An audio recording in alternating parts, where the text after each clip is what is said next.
iyong kinabukasan. Ba't ka ganyan?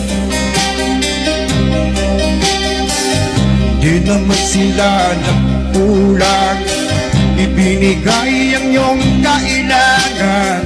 Bakit bumagsak ka sa kalukuhan ng papaya?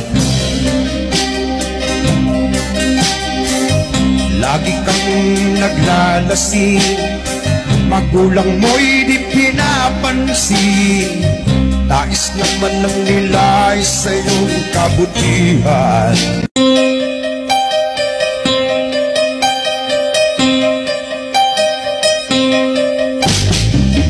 Di ka man lang nag-isip, di ka man lang nagsikap, pinabayaan mo ang iyong kinabukasan.